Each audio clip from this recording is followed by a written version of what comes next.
Le sujet est sur toutes les lèvres, il faut le dire, pendant que d'autres louent l'audace du recteur de l'université d'Abomey-Calavi pour avoir dit stop aux extravagances sur le campus. D'autres crient à une restriction de liberté. Dans un communiqué en date du 21 octobre 2022, l'autorité rectorale indique qu'il est désormais formellement interdit de porter des jupes taille basse, des pantalons taille basse, des débardeurs, des jupes mini et ou fentes exagérées, donc au-dessus du genou, et des tenues décolletées. Qu'est-ce qui sous-tend une telle décision? Est-ce finalement la solution? On en parle avec mes débatteurs du jour. Docteur Valérie Idossou, bonjour. Bonjour, madame. Merci d'être sur ce plateau. Vous êtes travailleuse sociale et vous êtes là pour nous apporter votre expertise en la matière, n'est-ce pas? Bien sûr. Alors, juste à côté de vous, nous avons Monsieur Igor Rodolphe Tossou. Bonjour. Bonjour, Monsieur madame. Tossou, vous êtes ancien président de la FNEB, la Fédération nationale des étudiants du Bénin. Justement. Bonjour, justement. merci d'être sur ce Bonjour. plateau. Et en face de vous, nous avons Justino Vieira, qu'on ne présente plus, coach de l'entrepreneuriat, l'incontournable invité des jeudis. Merci beaucoup, Madame Rachida. Bonjour le plateau. Aimable téléspectateur, bonjour. D'accord. Alors, Valérie Idossou, votre première réaction par rapport à cette décision du recteur de l'université d'Abomey-Calavi? Merci, madame la journaliste. La décision du recteur ne peut être qu'une décision salutaire. Vous devez voir dans le document qu'il a été fait référence à un document, au règlement pédagogique des unités de formation. Et donc, ce n'est qu'un rappel de ce qui est déjà écrit dans ce document-là et qui lie tous les apprenants. En fait, c'était écrit, le règlement est là, mais on ne le respectait pas, c'est ça? Je pense que le constat du recteur, c'est que, en dépit de cette exigence académique, il y a certainement des étudiants qui ne respectaient pas ces dispositions des règlements pédagogiques. Et je pense que c'est après observation que l'équipe des Canals a dû prendre ses responsabilités. Donc, à mon avis, c'est une décision de rappel, mais en même temps, c'est une décision de responsabilité. Parce que quand vous dirigez une institution et que vous vous rendez compte qu'il y a des choses qui ne vont pas bien, il est de votre responsabilité de réagir parce que vous avez la commande de l'institution. D'accord, donc vous saluez cette décision. Monsieur Tossou, quel est votre avis? Merci beaucoup, Madame Rachida. Je voudrais d'abord exprimer tout le plaisir qui est le mien à me retrouver sur ce plateau afin que nous puissions discuter par rapport à ce communiqué du recteur. Et je dis un bonjour à tous nos téléspectateurs qui nous suivent en ce moment. Vous savez, nous avons été ceux-là qui ont tout le temps combattu les décisions que prennent les autorités à divers niveaux pour avoir été responsables étudiants. Parce que pour nous, les intérêts matériels et moraux de nos camarades étudiants doivent être la priorité. Mais quand il arrive des décisions qui sont salutaires, nous avons souvent cette capacité de la reconnaître et de pouvoir la saluer. Vous savez, à l'université, c'est un lieu de savoir, un haut lieu de savoir et dans ce haut lieu de savoir, il y a des comportements qui doivent être observés. Et pour faciliter la réussite des camarades étudiants, la formation, il y a le règlement pédagogique au niveau de chaque faculté et école, ce que nous appelons les unités de formation. Et nous constatons que malgré que ces règlements pédagogiques exigent le respect ou réglementent le comportement vestimentaire dans les facultés classiques, c'est-à-dire là où il faut y aller, il y a le libre entrée, le libre, comment on appelle ça, liberté à entrer et à sortir, que ce comportement vestimentaire n'est du tout pas respecté. Et vous allez constater que cette décision qui a été mal prise, parce que l'on a tendance à croire que ce n'est qu'aux femmes on parle. Mais je pense bien que ce communiqué prend en compte les hommes. Autant aux femmes qu'aux hommes. Voilà, parce que nous voyons certains de nos camarades, hommes qui viennent au cours en débardeur. alors que ce sont des tenues qu'il faut porter. On va y revenir. Coach, votre appréciation de cette décision rectorale? Merci beaucoup, Madame Rachidat. Lorsque j'ai entendu le communiqué, j'ai tout fait pour l'avoir sous la main. Je l'ai scruté et j'ai pu détecter 3 points. D'abord, le constat. Le recteur part du constat. Deuxième chose, il vient par la décision, l'interdiction, les tenues proscrites. Troisième chose, les sanctions. Et pour aller plus loin, l'invitation. Quatrième chose. Et lorsque vous prenez... Donc ça, c'est l'ordre, la chronologie suivie, la structuration. Du communiqué. Il part d'un constat. Mais j'aimerais que dans le constat, lorsque le communiqué dit, je l'ai sous la main, il m'a été donné de constater que le port des tenues vestimentaires dévient. Les normes. Lorsque je m'arrête là, ça voudra dire qu'il faut faire abstraction de la personne du recteur. Ce n'est pas au regard de ses sentiments. Ce n'est pas au regard de ses croyances. Donc, j'aimerais d'abord qu'on fasse abstraction de sa personne pour se contenter de sa casquette d'autorité. Et là où ce qui part de la déviance, c'est aux normes, les règlements pédagogiques des unités de formation. Donc, l'autorité qui doit veiller au respect des tests, au respect des règlements intérieurs dans le cadre universitaire. Premier constat. Mais lorsqu'on en vient, la décision qui doit suivre pour que cela ne se développe pas, pour que cela ne devienne pas une norme malsaine, il faudrait maintenant proscrire certaines tenues. Et parmi ces tenues, on a cité. Mais je suis vraiment mal à l'aise lorsqu'on estime que cette tenue proscrite vise les femmes. Parce que, mon cher ami l'a souligné tout à l'heure, parmi les tenues citées, il y en a qui sont pour nous du genre masculin, il y en a qui sont pour le genre féminin. Donc, a priori, on n'a pas ciblé on les ne femmes, saurait en fait. dire que c'est pour les femmes. Et toute disposition, toute décision doit avoir un caractère coercitif. Autrement, ça revient à la liberté, au libre arbitre de chaque personne de le respecter ou de ne pas le respecter. Et par conséquent, il y a la sanction. Et il dit des sanctions sans recours. Mais comme le bon père de famille, il conclut le communiqué en disant « J'invite les étudiants à observer des tenues dignes et correctes. » Mais lorsque nous sommes dans un cadre universitaire, l'étudiant étant celui-là qui est bien en position de diriger, nous ne sommes pas au cours primaire, nous ne sommes pas au cours secondaire, mais déjà dans les cours précédents, dans les étapes précédentes, il y a des tenues conformes, exigées, réglementaires. Mais à l'université, à part les écoles formellement constituées, les facultés, il n'y a pas de tenue réglementaire, chacun vient comme il se peut. Mais on considère que l'étudiant a déjà cette maturité pour discerner, pour s'habiller dans les tenues conformes. Manifestement, ce n'est pas le cas. Manifestement, ce n'est pas le cas, d'où le communiqué pour rappeler à l'ordre. Vous qui connaissez si bien ce campus, cette université-là, puisque vous y donnez aussi des cours, mais vous n'êtes pas ici en tant qu'enseignante, bien entendu, il faut le dire. Vous qui voyez ces étudiants tous les jours, qui les côtoyez, est-ce que ces constats sont avérés?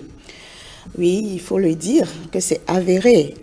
En fait, on a l'impression qu'on est dans une structure binaire, organisée de façon binaire en ce qui concerne le code vestimentaire.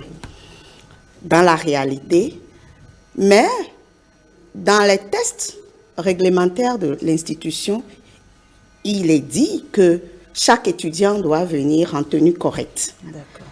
Mais on n'a pas précisé c'est quoi la tenue correcte. Bien sûr, au niveau des entités, au niveau des règlements pédagogiques, parfois le détail est inscrit.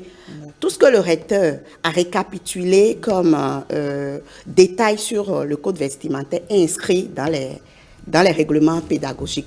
Mais on observe 2 types d'étudiants en ce qui concerne le code vestimentaire. Les étudiants qui sont dans des écoles et dans des unités de formation où on a déjà des uniformes. Des uniformes, d'accord.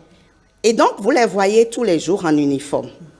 Et on a les facultés classiques où les étudiants, il n'y a pas une exigence d'uniforme. Mais ce n'est pas parce qu'il n'y a pas une exigence d'uniforme que le code vestimentaire est bâclé.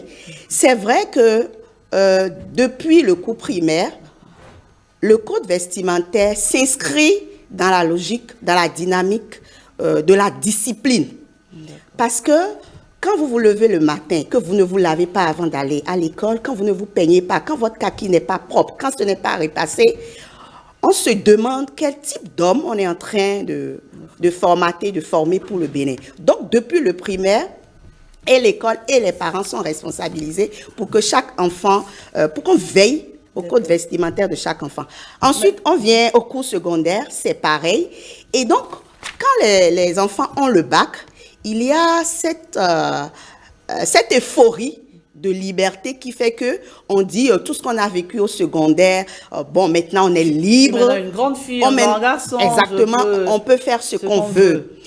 C'est une erreur parce que c'est l'université qui prépare au travail.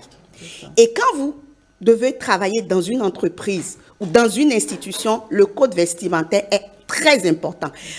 Quand vous devez aller à un test de recrutement, à un entretien, tout ce que vous avez mis comme habillement est observé. Bien sûr. Alors, oui. Oui, allez-y. Quand le code vestimentaire est observé, il n'y a plus de possibilité pour vous de faire ce que vous voulez. Mais est-ce qu'on n'a pas aussi laissé trop faire? Est-ce qu'on n'a pas laissé la situation s'empirer? Est-ce qu'il n'y a pas eu trop de laxisme aussi? Oui, mais vous savez, on est à l'université et on a beaucoup de jeunes qui sont encore fougueux, qui vivent encore dans cette idylle de liberté d'avoir eu le bac et de se retrouver au niveau supérieur. Il faut tenir compte de leur, comment dirais-je, de leur état d'esprit. De leur état d'esprit. Oui. Si vous les brusquez, j'ai un ancien responsable ici, si vous les brusquez, vous risquez de rentrer en conflit perpétuel avec eux et d'emmener de la violence sur le campus alors qu'on ne souhaite pas avoir un campus où la paix ne règne pas. Donc, on ne peut pas dire que c'est un laisser-aller. Bon, on vient du secondaire, vous avez quand même une marge de liberté, on vous apprécie parce que vous avez franchi une grande étape dans votre vie. On ne peut plus vous pressurer comme on le faisait au secondaire, mais quand on donne la liberté à quelqu'un, cette personne a la responsabilité de l'utiliser à bon escient en rapport aux normes de sa communauté. Et c'est de cela qu'il s'agit. Alors, Monsieur Tossou, en tant qu'ancien président de la FNEB, j'imagine combien vous en avez vu, n'est-ce pas, sur le campus d'Abomey-Calavi. On peut se permettre de dire que c'est une sorte de dépravation des mœurs, n'est-ce pas? Alors, en tant que président, qu'est-ce que vous faites, vous aussi? J'imagine, vous voyez, mais qu'est-ce que vous faites?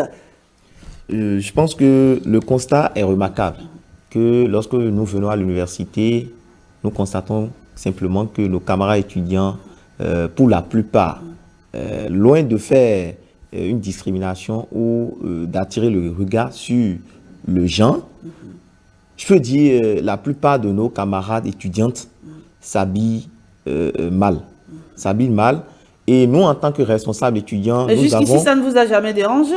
Parce que j'ai jamais entendu dire la FNEB ou l'UNEB ou l'UNSEB a fait telle chose, peut-être pour sensibiliser. Je ne l'ai jamais entendu, sauf erreur de ma part. Cela se fait. Oui. Même jusqu'à l'année dernière, au cours de mon mandat, cela s'est fait. Nous avons instruit nos représentants qui sont les responsables d'amphi, ceux-là qui sont en contact avec leurs camarades, à pouvoir les sensibiliser. Mais vous savez, très tôt, ces derniers ont été confrontés à des difficultés de malcompréhension. Parce que vous imaginez une jeune dame qui s'habille comme elle veut et elle vient en amphithéâtre où son responsable lui dit « mais prochainement, il ne faut plus t'habiller ainsi, habille-toi décemment ». Elle prend mal.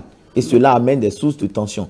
Nous avons évoqué la question en séance avec les autorités rectorales, ces dernières qui n'ont pas pris les dispositions en son temps pour nous accompagner. Cela aurait été une sensibilisation avant que ce communiqué ne soit pris pour être véritablement compris de tous. Vous pensez que dans la méthode, il a manqué quelque chose? Justement. On aurait dû instaurer d'abord une étape de sensibilisation. Voilà, une étape de sensibilisation pour véritablement attirer l'attention de tout le monde, habituer les gens à ce mode de fonctionnement pour que, à la longue, lorsque le communiqué viendra, ce serait une démarche formelle.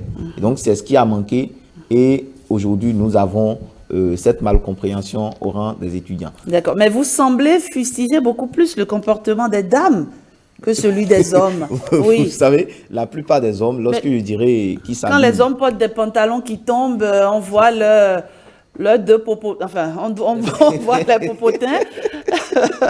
Alors, c'est pas que des débardeurs, Vous des savez, tenues vraiment pas correctes du tout, oui. Il faut Ouais. également tenir compte qui sentent des mauvais. types d'étudiants. Il faut tenir compte des types d'étudiants. Vous savez, quand l'on vient à l'université, chacun a des objectifs à atteindre. Il y a d'autres qui sont là pour juste passer un moment. Par contre, d'autres qui font preuve de sérieux, D'accord. qui travaillent acharnement pour rapidement finir les études. Ces derniers s'habillent pour la plupart du temps très bien. Très bien. Alors, nous sommes allés, évidemment, à l'université d'Abomey-Calavi et nous avons demandé leur avis aux étudiants. Voici ce qu'ils disent. Je pense que c'est une bonne initiative, c'est une bonne décision, puisqu'on voit souvent les filles porter des chemises indécentes, des chemises de nuit presque pour venir à l'école. Suivre les cours, c'est pas très confortable. Et aussi les garçons porter des pantalons serrés, taille basse, comme on dit souvent, pour faire la jeunesse, or qu'on est venu ici pour étudier en fait. Donc tous ces vêtements déconcentrent. Quand on voit les étudiants, c'est pas comme s'ils sont venus étudier, c'est comme s'ils sont venus s'amuser. Le campus n'est pas une boîte de nuit, c'est un lieu où on se cultive, où on apprend, on prépare son avenir. Je pense que c'est très bien cette décision parce que nous sommes venus à l'école pour étudier, mais pas pour se montrer, pour faire des demoiselles un peu partout. Je pense que c'est très bien quand même. On voit ça, des mini-jupes, façon bizarre et autres là, ça déconcentre. Mais si tu es concentré et puis tu vois ce genre de choses, bon, tout le monde dit, regardez, bon, c'est pas trop bien. Je vois que bon, le recteur, il a vraiment raison. Et si peut-être, mais s'il faut prendre des uniformes pour ça, que c'est mieux quoi. Là, tout le monde est en mesure de porter l'uniforme et de coudre et c'est terminé. Là, c'est mieux. Mais même si, bon, si c'est pas affaire de l'uniforme, donc on doit donner des noms, porter des choses serrées, montrer que bon, j'ai de fesses, j'ai de ci. Non, c'est pas logique quand même. Nous constatons, bon, chez certains, je vais dire, de nos soeurs, quoi, bon, qui s'habillent de manière vraiment extravagante, je vais dire. Et bon, ça déplaît, je vais dire, quoi. C'est pas bon. C'est pas la peine quand même. C'est comme s'ils sont dans un bar ou bien je sais pas quoi, mais dans une buvette. Ça habille de manière vraiment désordonnée quoi. Les gars qui portent des jeans, des soirées ou avec des t-shirts, ça c'est vraiment pas bon. Mais j'ai appris qu'ils ont exigé les pantalons. Que les pantalons. Nous sommes en période de truc là, il y a souvent la chaleur. Voilà que nous sommes dans une amphithéâtre où nous sommes plusieurs.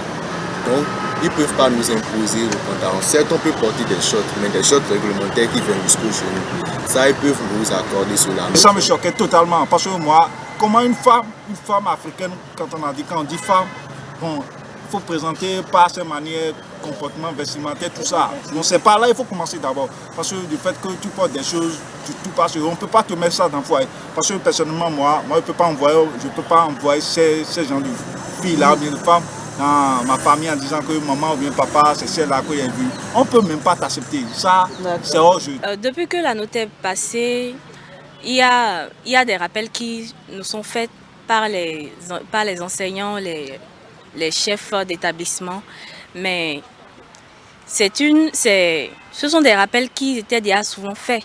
Mais puisque le recteur lui-même est venu mettre un point d'honneur dessus, je pense que c'est vraiment... tout le monde va vraiment prendre ça au sérieux et se mettre au pas. Je ne trouve pas la décision du recteur mal. Il a donné une bonne décision. Mais il fallait que ça cesse. Parce que ce n'est pas bien pour notre avenir. Il fallait que ça cesse, dixit un étudiant. Coach, mais cet avis n'est pas partagé par tout le monde. Vous avez dû voir sur les réseaux sociaux qu'il y en a qui trouvent que c'est une restriction des libertés et que si tant est que c'est pour mettre fin au harcèlement sexuel, cette méthode n'est pas la bonne.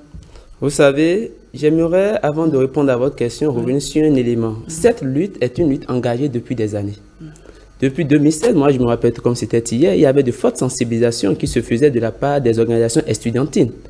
Et à cela, il faut également ajouter ces enseignants, ces professeurs qui, dans les amphis, dans les salles, faisaient une lutte pour discipliner les étudiants. Et vous savez, il y a des professeurs qui vont jusqu'à renvoyer certains étudiants lorsque leurs tenues ne sont pas conformes. Et malheureusement, les étudiants opposent un refus d'obtempérer parce qu'ils estiment que le professeur n'est pas en droit de les renvoyer d'une salle à l'université, parce qu'ils sont à l'université, ils sont des gaillards. On se dit que quand on est au campus... Donc, eux aussi sont des majeurs, des adultes. Donc, ce communiqué vient appuyer une lutte engagée par les organisations estudiantines et vient soutenir les efforts qui sont en train d'être effectués par les enseignants. Mais dire que ce communiqué limite la liberté, mais c'est dire également alors que les normes, les règlements qui gouvernent ce haut lieu de savoir, parce qu'il parle du campus, qui parle de l'université, parle de haut lieu de savoir. Et en tant que tel, nous ne voyons pas l'harcèlement. Parce que se limiter à ça, c'est méconnaître les raisons pour lesquelles on doit s'habiller. L'être humain s'habille pour deux raisons principales. La première, c'est la couverture du corps. Et en conséquence, on dira que l'habillement est une réponse à la pudeur. Et lorsqu'on parle de la couverture du corps, ça prend deux volets. Je couvre les parties qui me dérangent et je couvre également les parties qui peuvent déranger les autres, ceux de ma communauté. Donc, il y a le caractère pudique qui est visé par ce communiqué. Donc, harcèlement sexuel ou pas, il y a que on doit apprendre à bien s'habiller. C'est un principe de base depuis les temps lumière. Mais la deuxième raison pour laquelle il faut s'habiller, c'est la révélation de l'identité. Identité de point de vue sociologique, identité de point de vue culturel, identité de point de vue comportemental, mais également de point de vue de la classe sociale à laquelle on veut appartenir. Et sur ce point, c'est le professeur Jean Pliat qui l'illustre de façon éloquente dans son ouvrage « La secrétaire particulière ». Lorsqu'il dit « Il n'y a rien de plus impressionnant que l'habillement pour vous faire paraître honnête et respectable ». Mais ces étudiants qui sont en position de diriger, parce qu'à tout moment, la République peut vous solliciter. Mais si vous n'êtes pas des modèles, si vous ne communiquez pas une bonne image, et on vous met... Aujourd'hui, on fait le procès à la classe des aînés qui ne font pas confiance à la jeunesse, qu'on estime que la jeunesse n'est pas en mesure de diriger, mais ça va également de l'image, qui parle d'image, parle de la tenue vestimentaire.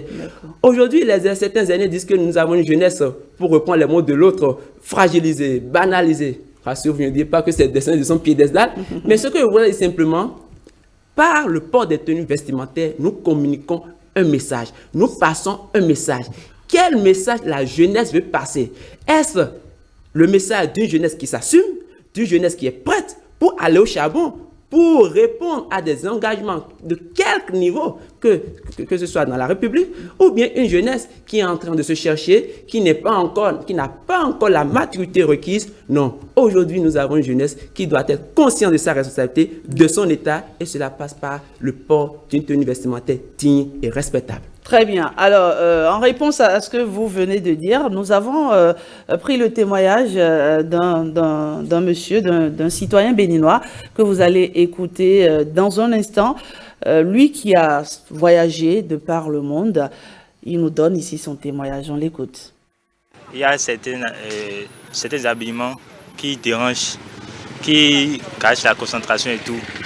Que ce soit pour les étudiants, que ce soit pour les docteurs, donc c'est une bonne décision. Ah non, chacun est libre de s'habiller, mais il faut mettre en valeur la tradition. C'est pas trop bon de s'exposer en mini-jupe, les escrocs, non, c'est pas trop bon. Et ça donne une mauvaise image de la femme. Un pays de liberté. Nous sommes dans un pays démocratique. Nous ne sommes pas dans un pays autocratique. Une décision d'État ou une décision institutionnelle qui est prise ne peut jamais rencontrer l'assentiment de tous. Donc, c'est normal qu'il y ait des gens qui parlent de restrictions vestimentaires. Mais il faut qu'on fasse des pas en arrière pour voir, par le passé, dans nos universités, comment nos aînés s'habillaient. Quel était le niveau de concentration de nos aînés hier en université sur les études pour lesquelles ils sont allés à l'université. Donc, si nous voulons franchement être justes, et ne pas verser dans des commentaires qui ne poussent pas vers des efforts d'habillement qui évitent de la déviance en universitaire, il faut tirer leçon de l'essentiel. J'ai la chance de voyager à travers le monde. À travers le monde. Donc, je connais les grands pays. J'ai visité les grandes universités. Je suis allé à Harvard aux États-Unis, à Boston. J'ai vu MIT. Et j'ai vu certaines universités en France et dans certains pays de l'Asie. Donc, ces pays sont des pays développés. Et les étudiants de ces pays, quand je les vois, n'exposent pas leur corps. Je peux comprendre qu'on peut peut-être dire que c'est le climat là-bas qui fait que les gens n'exposent pas leur corps lorsqu'ils vont en milieu universitaire. Mais en été, les gens sont libres de porter ce qu'ils veulent. Je vois quand on va dans les plages, dans ces pays-là, on voit comment les Occidentaux s'habillent, les jeunes filles s'habillent.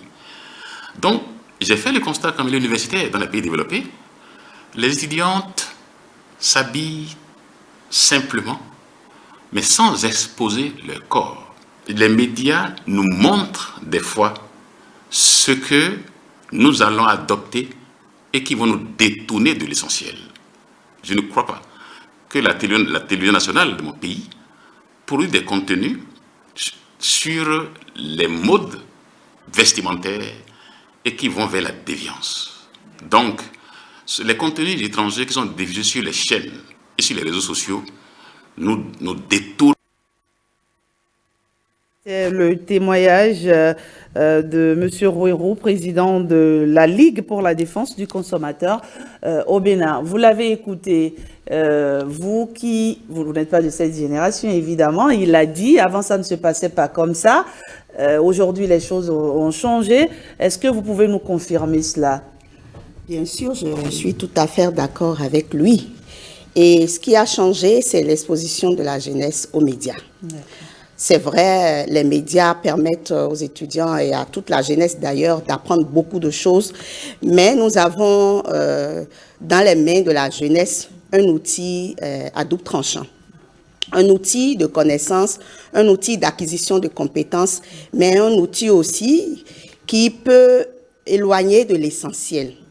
Oui, quand il parle des aînés, ils n'avaient pas cette contrainte d'exposition. Donc, quelque part, il faut comprendre ce que vivent les jeunes.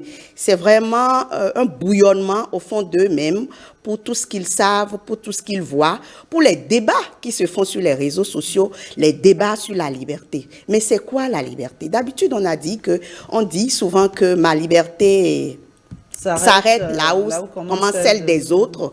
Et le chroniqueur a bien peint le tableau.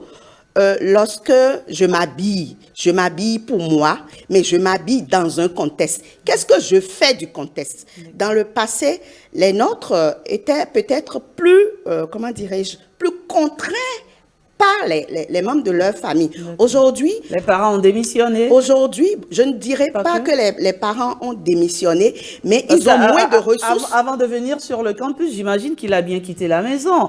Et que le parent, normalement, devrait avoir un droit de regard sur ce que l'enfant porte. Vous savez, il y a des mutations sociales.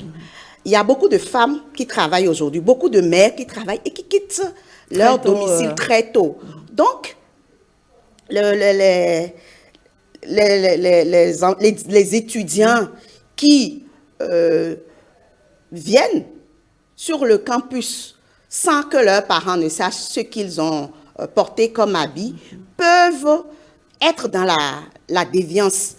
Et donc, quand il n'y a plus de surveillance, quand il n'y a plus de grands-parents à la maison pour dire à l'étudiante ou l'étudiant qui est en train de partir à l'université, attention mon petit garçon, attention ma petite fille, il faut mieux faire les choses. Quand il n'y a plus cette pression communautaire, quand il n'y a plus cette pression sociale, les jeunes, en combinaison avec l'exposition aux médias, peuvent ne pas savoir se situer. Donc, quelque part, il faut les comprendre, il faut les accompagner, il faut leur parler aussi des conséquences, vraiment les confronter à la réalité pour qu'ils puissent se dire qu'en fait, les adultes ne sont pas en train de leur jeter des pierres, mais les adultes veulent participer à leur construction. Voilà. Président FNEB, quand on sait combien le campus est grand, quand on sait combien les amphithéâtres sont immenses, comment on fait pour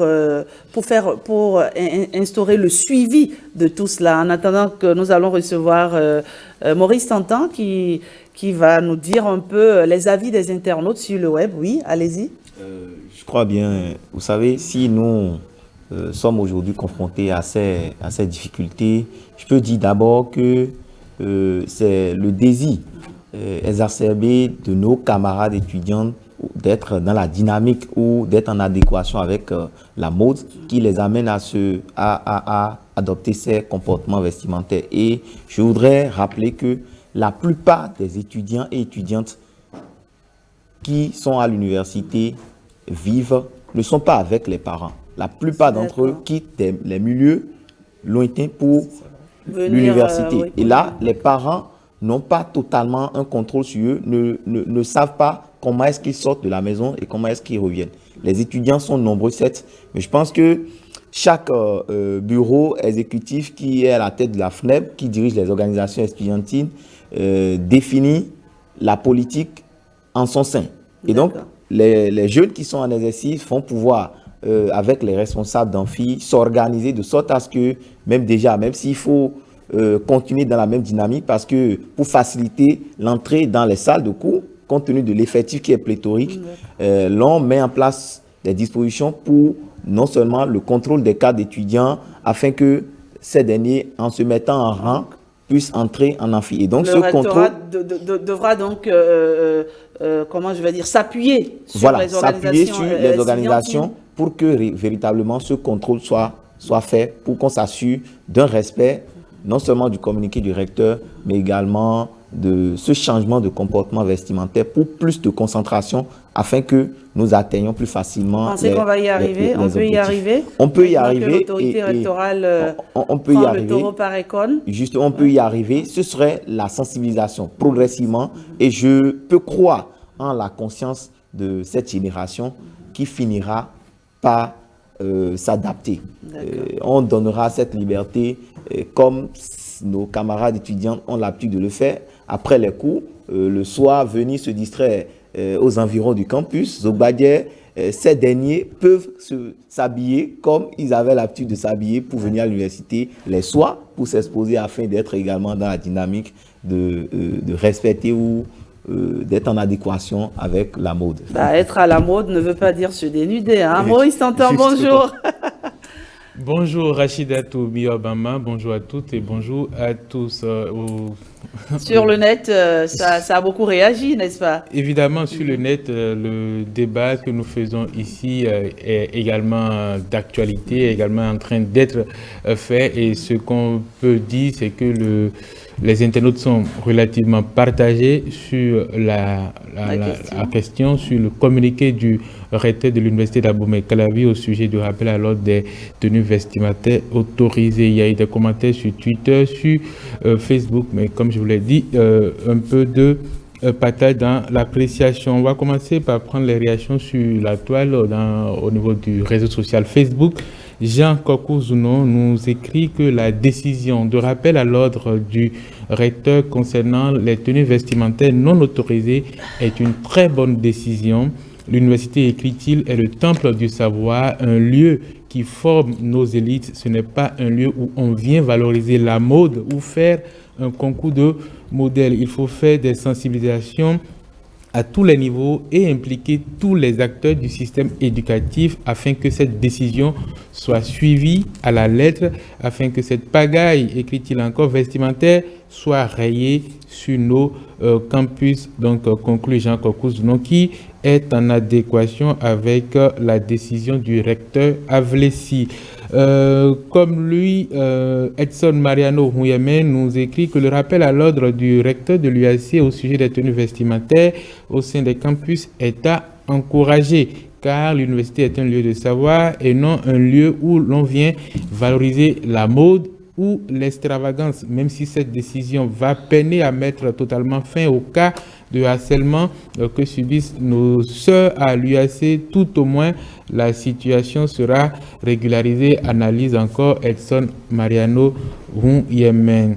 Banquet Dotou va également dans le même sens sur Facebook, toujours. Chacun est libre de s'habiller comme bon lui semble, écrit-il, certes, mais que la liberté vestimentaire ne doit pas heurter la sensibilité des autres. L'université n'est pas une maison de tolérance où on peut circuler presque à poil. Ce n'est pas non plus une maison de mode. Il faut aussi commencer par réprimer plutôt les piercings, les chaînes aux pieds ainsi que les tatouages visibles. Ensuite, appliquer cette même décision aux étudiants garçons qui adoptent des styles vestimentaires débraillés. On va du côté de Twitter à présent. Roland Bocor nous écrit: je ne vois pas le lien entre savoir et tenue. L'éthique oblige l'enseignant à respecter tout étudiant.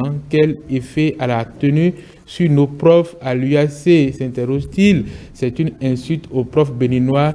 Sont-ils des rapaces, s'interroge-t-il encore. Le problème est ailleurs, selon cet internaute qui nous dit, à moins que l'UAC soit devenu un monastère. On va conclure avec le commentaire de Parfait Zinvoedo qui prend le contre-pied du commentaire de Roland Bocor. Il nous dit: le recteur a la possibilité d'interdire le port de certains vêtements au sein des campus. Je salue d'ailleurs cette décision, mais j'aurais souhaité qu'il impose des modèles précis d'uniformes aux facultés également, comme cela est déjà de rigueur dans les écoles universitaires comme l'ENEAM, l'EPAC, l'ENAM ou la faculté des sciences de la santé. Voilà, Rachida Toubiamaman, chers amis, la teneur des commentaires des internautes au sujet de cette question du jour. Mais Maurice t'entend, finalement, est-ce qu'il ne faut pas vraiment aller vers le port d'un uniforme? Est-ce que ça ne réglerait pas la situation, le problème?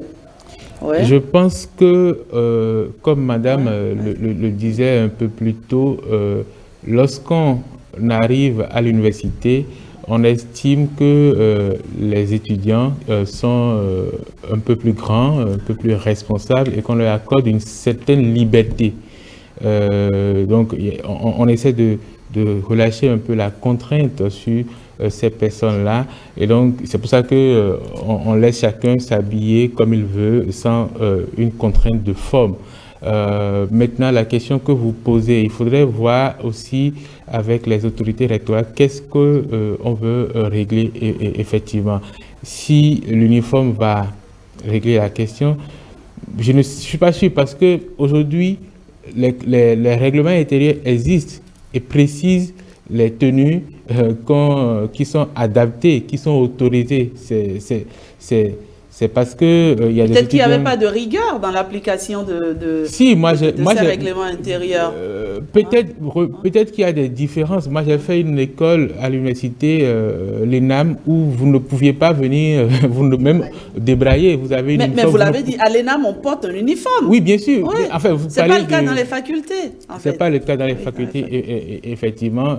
Mais c'est un choix qui peut être fait. Mais comme je vous l'ai dit, c'est une volonté de donner le choix aux étudiants, mais si le rectorat estime qu'il faut imposer un uniforme à tout le monde pour régler la question, je ne suis pas sûr, parce que même avec l'uniforme, les gens essaient de venir comme ils veulent, mais pour l'expérience que moi j'ai eue, si votre chemise, bien votre pantalon ne respectait pas les normes, on vous renvoyait. Absolument. En fait.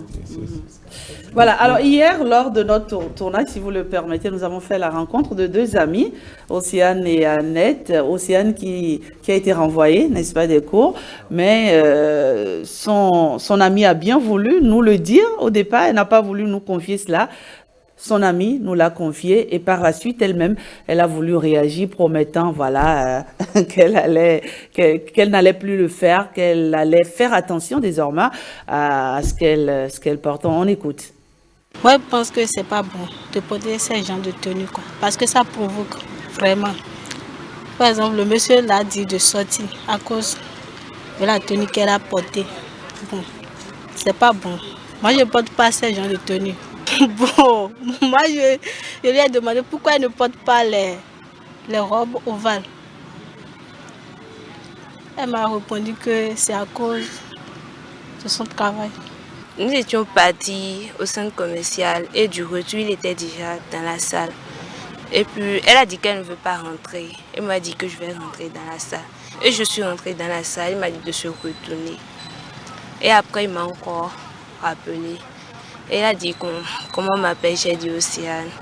Elle a dit pourquoi j'ai porté ce genre de tenue, que c'est trop mollant et c'est trop tout là, qu'il ne va pas me tolérer à porter ça, que d'aller prendre mon sac et d'aller me changer. Et si on a son cours de ne plus porter ça, j'ai dit d'accord. Et je lui ai dit que je ne vais plus porter. Voilà donc le témoignage de Océane.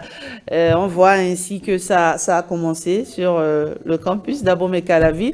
Bon, c'est vrai que certains sont dubitatifs. Hein. On attend de voir ce que ça va donner. Mais pour l'instant, on peut le dire, le temps est donné en tout cas. Justine Oviera. Mais j'aimerais réagir sur la possibilité du port ou non. Est-ce qu'il faut instaurer une uniforme? Vous savez, il faut accorder une présomption de confiance et de perfection à la jeunesse. Il faut accorder il faut se dire, il va changer, ils vont changer. Vous savez, l'objectif qui se cache derrière, c'est d'amener le jeune à bien s'habiller. Que ce soit à l'université ou hors de l'université. Si nous imposons des uniformes, un jour, peut-être à l'église, le prêtre aussi va instaurer des uniformes. Un jour, peut-être dans une salle de formation, le formateur, avant de faire une conférence, un séminaire, va dire. Donc, l'idée, c'est d'amener le jeune à bien s'habiller et à considérer que sa tenue reflète sa personnalité. Et moi, en tant que coach, je dis toujours, pour bien s'habiller, il faut 3 questions. Qui suis-je? Je viens de quelle famille? Qu'est-ce que j'incarne dans la société? Où est-ce que je vais? Deuxième question, où vais-je?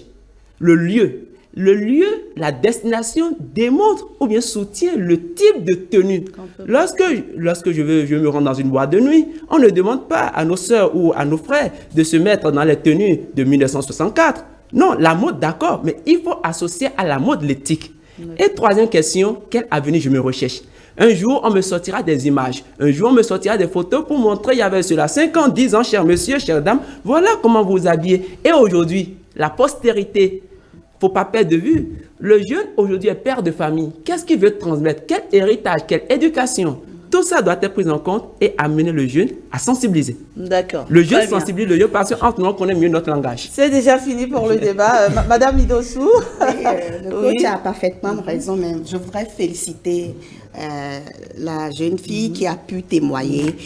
C'est un puissant outil qu'elle vient de mettre à la disposition de l'OETB et de toutes ses camarades. Avoir mal fait, voilà, c'est ce qu'on attend de la jeunesse. Et je voudrais souhaiter que ceux qui ont vu son image à la télé, parce qu'elle a accepté de témoigner visage à découvert, ne puissent pas l'utiliser contre elle plus tard. C'est une fille bien. C'est une fille qui renonce à ce qui est mauvais et qui s'engage à faire du meilleur. C'est un puissant outil de communication.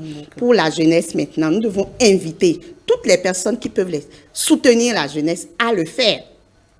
En repensant à nous-mêmes, qui avions-nous été entre tel âge et tel âge? Quelles sont les erreurs que nous avons commises? C'est vrai, il y a ce test qui a été pris par le recteur, mais je sais que les enseignants, et je crois qu'ils font déjà leur travail, vont continuer à aider les jeunes à se reprendre en matière de code vestimentaire et en matière de beaucoup d'autres choses, parce qu'il n'y a pas que le code vestimentaire qui soit important à l'université, il y a la façon d'apprendre, il y a le temps qu'on consacre à ces études, il y a la façon dont on gère les conflits. Tout ça construit un jeune pour le Bénin révélé dont nous rêvons. Président, rapidement, en quelques secondes, c'est déjà fini. Je voudrais qu'on compte sur la conscience collective pour que cette décision du recteur soit appliquée. Et je voudrais profiter de l'occasion pour attirer l'attention de nos enseignants sur le fait qu'il ne faut pas qu'ils exagèrent, parce que ces derniers, pour la plupart du temps, exagèrent parfois dans l'application des décisions, et attirer à nouveau l'attention de mes camarades étudiants et étudiantes sur le fait qu'il faut qu'on fasse montre de sérieux et qu'on ne nous oblige pas forcément à respecter ce communiqué et que nous-mêmes qu'on prenne les dispositions pour que tout aille bien. Maurice s'entend? Oui, je voudrais rappeler, préciser et nuancer un peu. Le recteur a fait un rappel à l'ordre. Cela veut dire qu'il y a des normes qui existaient à l'université. Et donc, c'est pas une nouvelle décision.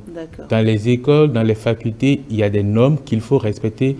Le recteur a fait un rappel à l'ordre, il est parti d'un constat. Deuxième chose, je vois que dans le débat, sur les réseaux, dans les médias, il y a une focalisation sur les jeunes filles. Le communiqué du recteur n'a pas précisé de genre. Et ça, il ne faut pas l'oublier. Autant la jeune fille que le jeune garçon est concerné en matière de ce dont il s'agit. Et je vais aller plus loin pour interroger l'opportunité de ce communiqué-là aujourd'hui. Pourquoi le recteur il sort ce communiqué-là aujourd'hui? On ne peut pas l'analyser sans oublier le contexte dans lequel nous sommes. Le harcèlement Le harcèlement sexuel en milieu universitaire. Et c'est en cela que je veux préciser qu'il ne faut pas qu'on se trompe aussi de combat. Le recteur doit aller plus loin. Il ne faut pas que la tenue vestimentaire soit la seule excuse ou bien la seule chose qu'on veut régler pour dire qu'on est en train de lutter contre le harcèlement sexuel en milieu universitaire. À l'ENAM, nous, on s'habillait bien. Quand vous n'étiez pas bien habillé, on vous renvoyait. Pourtant, les femmes, les jeunes étudiantes étaient harcelées. Donc, il ne faut pas l'oublier. Il ne faut pas que ce soit qu'on fasse une focalisation sur la tenue vestimentaire pour dire qu'on veut régler la question du harcèlement sexuel en milieu universitaire. Belle conclusion. Merci à vous d'avoir pris part au débat. Madame Idosso, merci. Présidente Osso, merci. Coach, à jeudi prochain. Maurice, à demain. Et c'est fini pour le débat. Tout de suite, les sports.